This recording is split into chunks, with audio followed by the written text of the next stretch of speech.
नमस्कार, स्वागत है आपका EPS 95 गाइड यूट्यूब चैनल पर।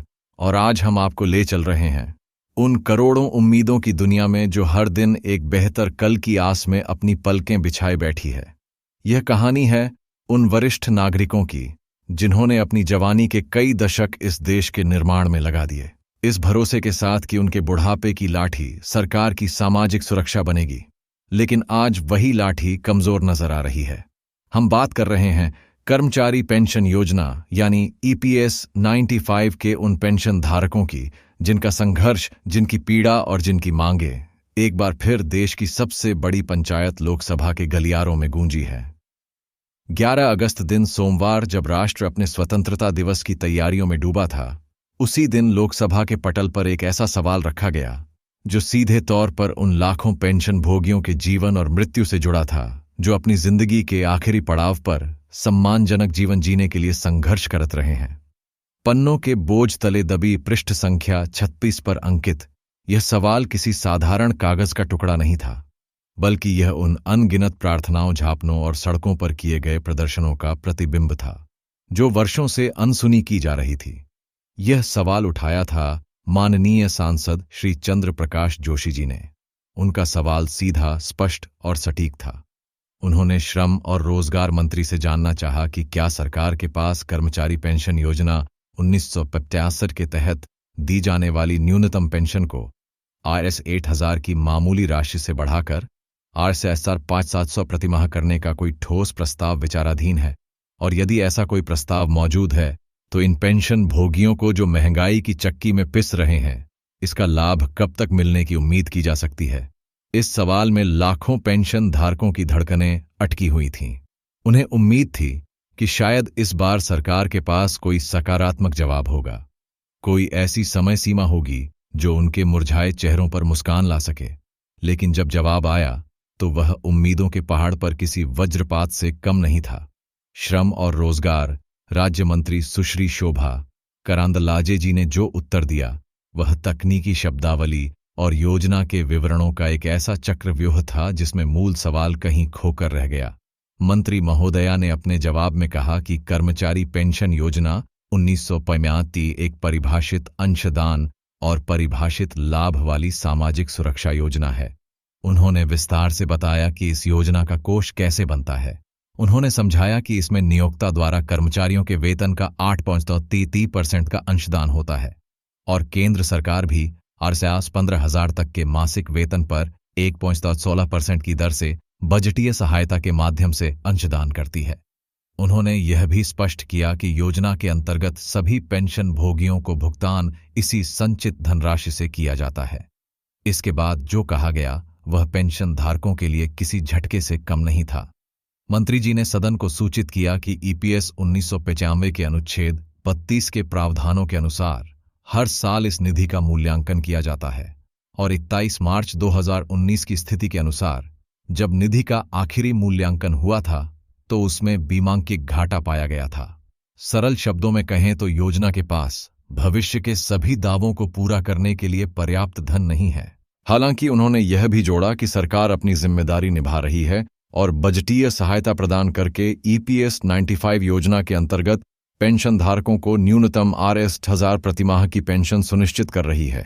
यह सहायता कर्मचारी भविष्य निधि संगठन यानी EPFO को हर साल दी जाने वाली वेतन के 1.7% की बजटीय सहायता के अतिरिक्त है। यह जवाब अपने आप में अधूरा था। यह उन तथ्यों का एक लेखा जोखा था जो पहले से ही सार्वजनिक डोमेन में मौजूद है। लेकिन उस मूलभूत सवाल का क्या हुआ जो श्री जोशी ने पूछा था?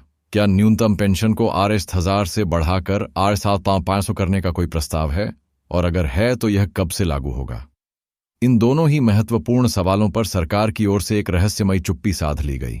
जवाब में इन सवालों का कोई जिक्र तक नहीं किया गया, जैसे कि यह सवाल पूछे ही ना गए हों। यह स्थिति बेहद निराशाजनक और चिंताजनक है। देश की सर्वोच्च विधायी संस्था में जहां हर शब्द, हर आश्वासन का वजन होता है, वहां इस तरह के टाल मटोल वाले जवाब उन लाखों लोगों की उम्मीदों का मजाक उड़ाते हैं जो सरकार की ओर आशा भरी नजरों से देख रहे हैं। यह सिर्फ एक सवाल और जवाब का मामला नहीं है, बल्कि यह सरकार की अपने वरिष्ठ नागरिकों के प्रति संवेदनशीलता और प्रतिबद्धता का भी प्रतीक है।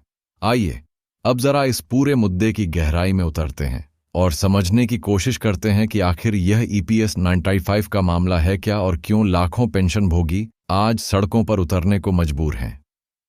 EPS 95 योजना 1995 में कर्मचारी भविष्य निधि और प्रकीर्ण उपबंध अधिनियम 1952 के तहत शुरू की गई थी। इसका उद्देश्य संगठित क्षेत्र के कर्मचारियों को सेवानिवृत्ति के बाद एक सामाजिक सुरक्षा प्रदान करना था। इस योजना के तहत कर्मचारी के वेतन का एक हिस्सा पेंशन फंड में जमा होता है और सेवानिवृत्ति के बाद उसे मासिक पेंशन के रूप में मिलता है। लेकिन समस्या की जड़ है पेंशन की राशि। आज के इस महंगाई के द्वार में जब सब्जी भाजी से लेकर दवाइयों तक के दाम आसमान छू रहे हैं, तब 60,000 की न्यूनतम पेंशन किसी मजाक से कम नहीं लगती। क्या कोई व्यक्ति 60,000 में पूरे महीने अपना गुजारा कर सकता है? क्या वह अपनी दवाइयों का खर्च उठा सकता है? क्या वह अपने लिए 2 वक्त की रोटी का इंतजाम कर सकता है? यह सवाल जितने सीधे हैं उतने ही चुभने वाले भी। यही कारण है कि पिछले कई सालों से देश भर के EPS 95 पेंशनभोगी लगातार आंदोलन कर रहे हैं। उनकी मुख्य मांग यही है कि न्यूनतम पेंशन को बढ़ाकर कम से कम 8,500 किया जाए और उसे महंगाई भत्ते से भी जोड़ा जाए ताकि बढ़ती महंगाई का असर उनकी पेंशन पर ना पड़े।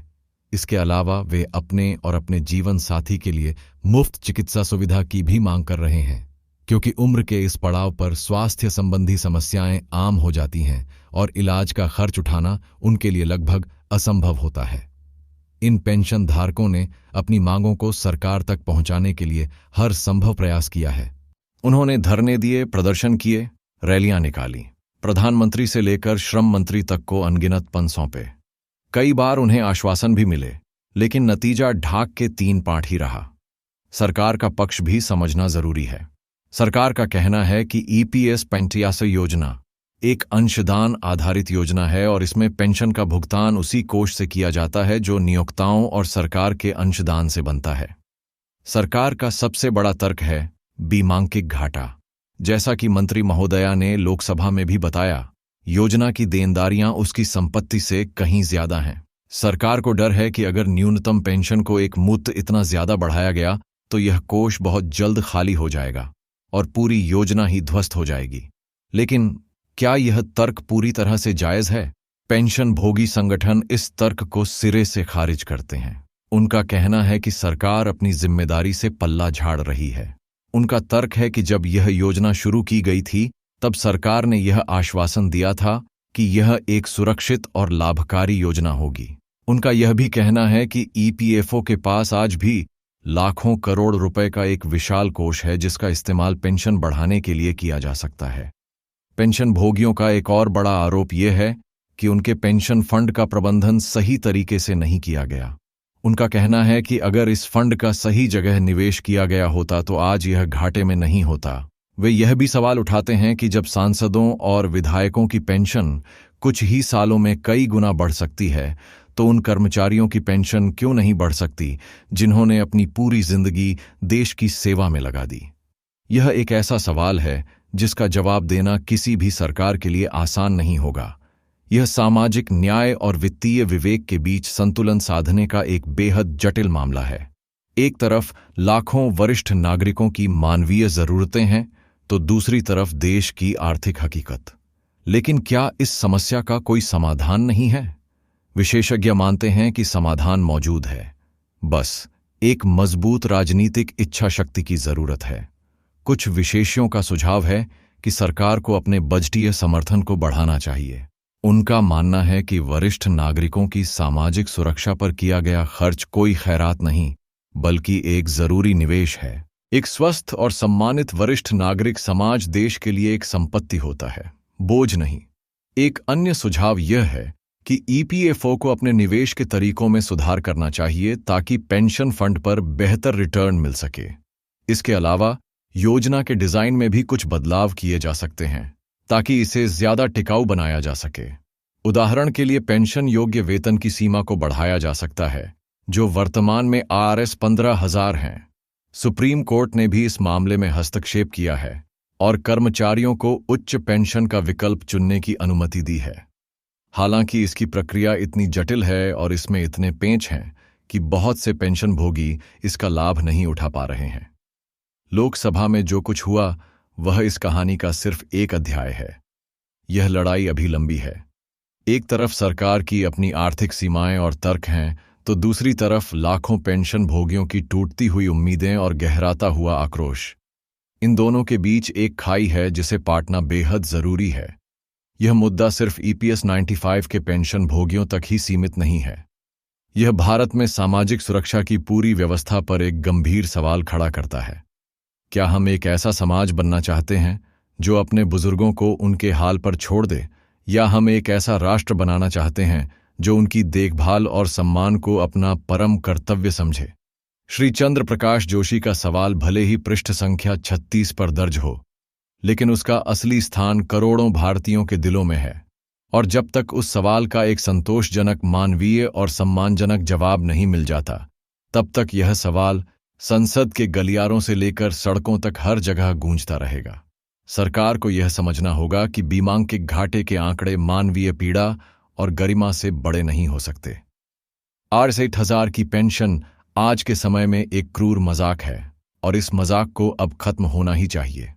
देश की सबसे बड़ी पंचायत में जब इस तरह के सवाल पूछे जाते हैं और उनके जवाब इस तरह से दिए जाते हैं, तो यह लोकतंत्र की भावना पर भी एक प्रश्न चिन्ह लगाता है। क्या जनप्रतिनिधियों का काम सिर्फ योजनाओं का ब्यौरा देना है, या फिर जनता की आवाज बनकर सरकार से जवाबदेही तय करना भी है? अगर सवालों के जवाब इस तरह से दिए जाएंगे तो जनता का विश्वास इस प्रणाली पर से कैसे बना रहेगा? यह एक ऐसा विषय है जिस पर सिर्फ राजनीतिक दलों को ही नहीं, बल्कि पूरे समाज को मंथन करने की जरूरत है। हमें यह सोचना होगा कि हम अपने बुजुर्गों के लिए कैसा भविष्य चाहते हैं। क्या हम उन्हें लाचार और बेबस देखना चाहते हैं, या फिर उन्हें एक आत्मसम्मान और सुरक्षा से भरा जीवन देना चाहते हैं? फैसला हमें ही करना है। ईपीएस 95 गाइड यूट्यूब चैनल के माध्यम से हम लगातार इस मुद्दे को उठाते रहे हैं और आगे भी उठाते रहेंगे। हम सरकार से अपील करते हैं कि वह इस मामले में पूरी संवेदनशीलता के साथ विचार करें और जल्द से जल्द एक ऐसा समाधान निकाले जो पेंशन भोगियों के हित में हो। हम अपने सभी दर्शकों से भी अनुरोध करते हैं कि वे इस मुद्दे पर अपनी आवाज उठाएं और इन पेंशन भोगियों के संघर्ष में उनका साथ दें। आपकी राय क्या है? आपके विचार क्या हैं? हमें कमेंट करके जरूर बताएं। अगर यह जानकारी और यह विश्लेषण आपको महत्वपूर्ण लगा हो तो इस वीडियो को ज्यादा से ज्यादा लोगों तक पहुंचाएं। इसे लाइक करें, शेयर करें और हमारे चैनल को सब्सक्राइब करना ना भूलें।